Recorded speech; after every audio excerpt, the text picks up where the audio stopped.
Let's go back to what you're talking about, the production of water. Now, I'm not totally familiar with, but aren't there some issues when the water comes out as to who owns it, or was that resolved? No, we don't have any idea who owns it. That still hasn't been resolved? No, I tried to do that. I worked with it. The state of Colorado owns all the water. Now, did you know you can't even collect the water off your roof to water your garden? Yeah. But the production water is different, and it belongs to the oil company or the energy company. It belongs to them. But as to what they can do with it, it gets a little vague. Now, they discharge it through permits. Into the river here? It depends on the quality of the water. If it's discharge quality. And it's got to be pretty good. It's got to meet. It's sure enough good whenever they do that. You don't have any problem. And if it's not, well, then it's put down into what's known as a disposal well.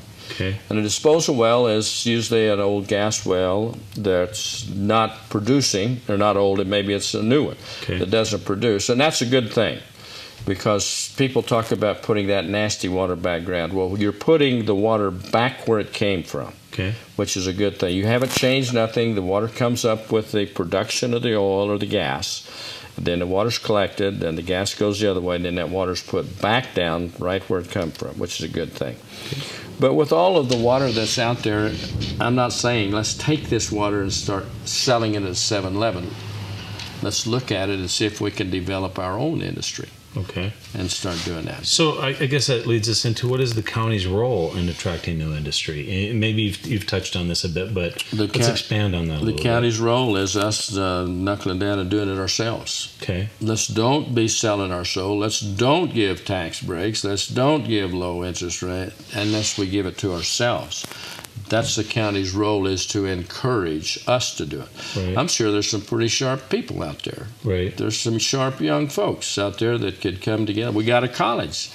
I'll be down there to college and said, you know, that's a science teacher. Help me figure this out and show me some of your people here, and let's encourage them.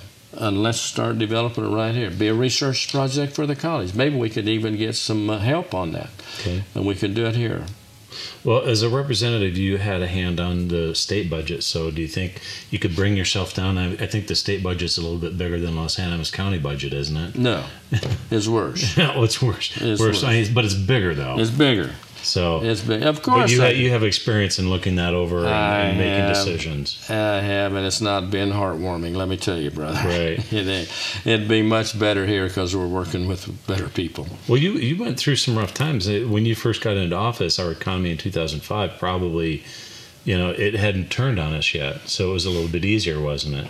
No. Into that, didn't it just get worse and worse and worse? We started talking about that, Tom. Yeah. First, right off, we knew it was coming down. And we do too much on projections. We think we're going to get some money, so we do. And the counties are not near that bad. My very first thing in the session was to cut every state salary over $100,000 by 10%. And every state office account by 10%. Every state per diem by 10%. And in 3 years, the newest vehicle in the state would be 3 years old. I got laughed plumb out of the chambers. I tried that every year, and now they're starting to talk about it. And just this last session, and boy, we had some, you talk about sharp folks, we had some of the Trinidad students up there. And I ran a bill. It wasn't real popular. They wouldn't hardly let me in the Capitol. But I said every state salary, $50,000 or above, got cut by the same rate as unemployment. And you know the per diem thing we went through last year? Well, before they ever give anybody a per diem raise, before that was ever thought of, I already had in the hopper, we call it, a bill that said the per diem was cut. Our current per diem was cut 7.8%. I tried to cut the elected officials, mine included, 7.8%, but I couldn't do that because that's in statute. But I wanted to cut that, and I wanted to give that to the schools.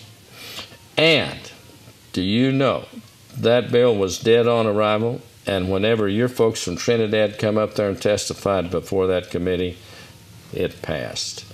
Well, it makes a difference, doesn't it? Like you said passed before. in that committee. They had their act together, and we did it, and it passed that committee, and I could not get it heard on the floor. Wow. And I was prepared to do it. Right. And I don't have much money, but I said I definitely would write you a check for my part. Okay. Interesting. But well, we're running a little bit long here. Sure. Did I don't want to interrupt anything. If you well, want to because that's what I bring to you, Right. is that if you're going to have to do it, if I'm going to do the workers, I'm doing it myself. Right. Okay.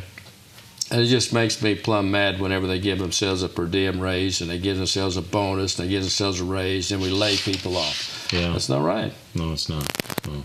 But this is a good place to take a break. Let's do it. So, ladies and gentlemen, I'm Tom Murphy. This is Trinidad Now on TTTV, Channel 71. Thank you. I didn't move my lips that time. Yes, you did. No, I didn't. That's the same to prove it. I didn't. I don't.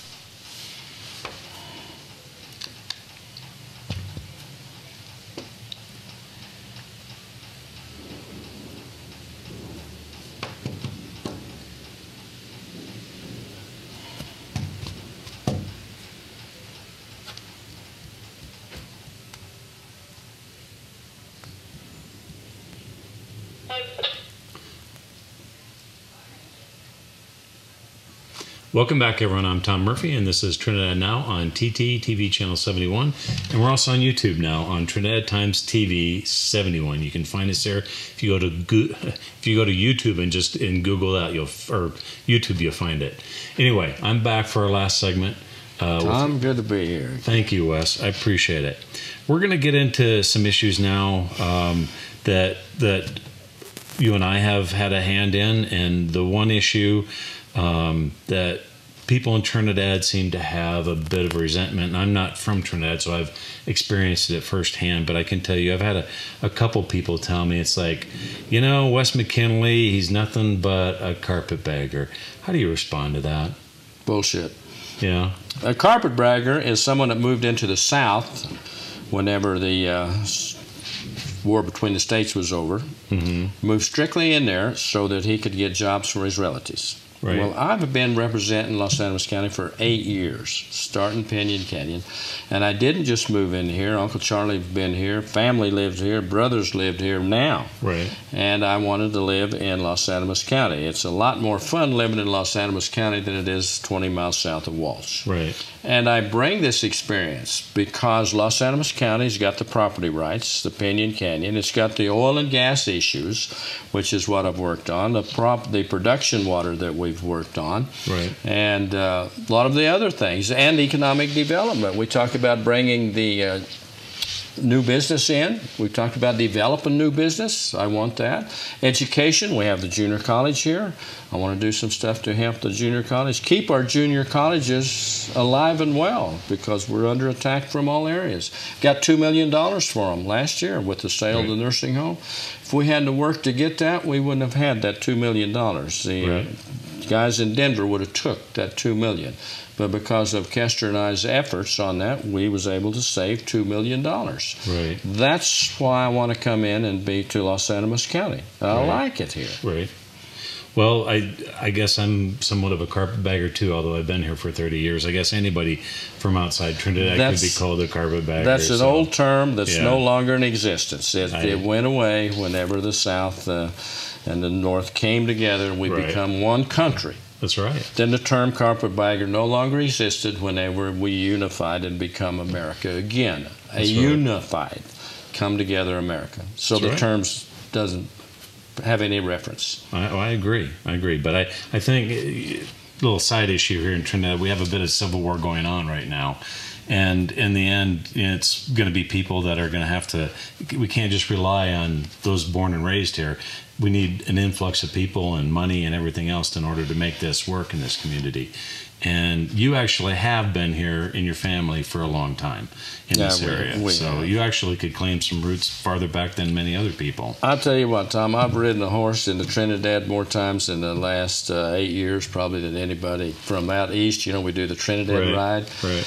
It makes me nearly a settler, doesn't it, to have brought the wagon train into Trinidad for the last 8 years. Just about. And I was going to make a couple of those trips with you, but I wasn't able to. Well, I'm not through. I'm not. We still got a lot of trails to ride. Okay.